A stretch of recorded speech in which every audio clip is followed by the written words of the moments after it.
النفس تهفي على الدنيا وقد علمت أن السلامة فيها ترك ما فيها. لا دار للمرء بعد الموت يسكنها إلا الذي كان قبل الموت يبنيها، فإن بناها بخير خاب مسكنها وإن بناها بشر خاب بانيها. أين الملوك التي كانت مشيدة حتى جاءها بكأس الموت صابرها؟ شعن اللبان غدا الرضوان خازنها والجار أحمد والرحمن ناشيها. المسك طيبتها والزعفران حشيش نابت فيها. لا إله إلا الله ولا حول ولا قوة إلا بالله. وصدق الله العظيم إذ يقول وما جعلنا لبشر من قبلك الخلد أفإن مت فهم الخالدون. أخوة الإيمان والإسلام، مرة أخرى نعود إلى لقاء القرآن الكريم مع أحلى الكلام وأحلى الختام، آيات بينات من كتاب الله العزيز يتلوها علينا فضيلة القارئ الشيخ محمود محمد السعيدي القارئ المعروف بجمهورية مصر العربية، هو المقيم بأكبر القصة مركز تشيزية. نسأل الله له التوفيق ولكم حسن الاستماع إنه هو ذلك والقادر عليه.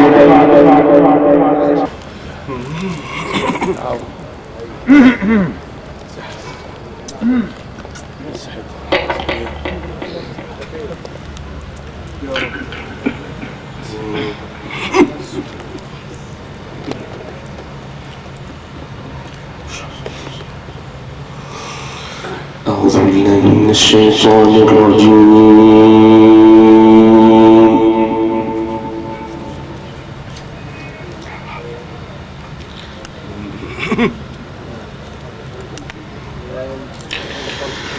بسم الله الرحمن الرحيم.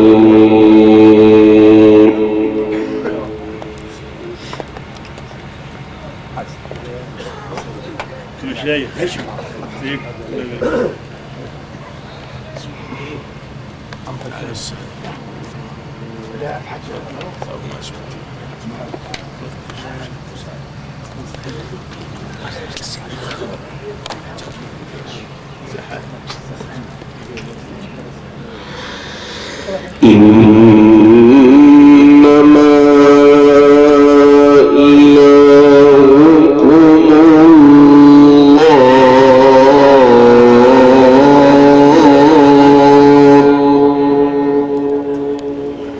الله يلا شيخ تعالى هو اللي حاسب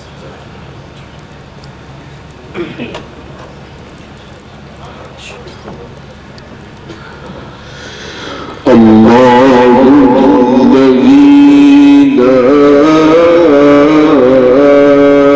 إله إلا هو وسع كل شيء علما.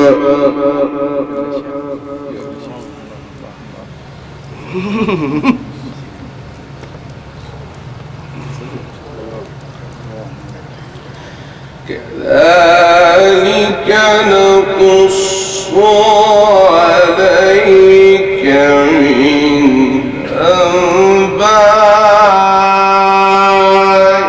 ما قد سبق. الله يفتح عليك. وقد آتينا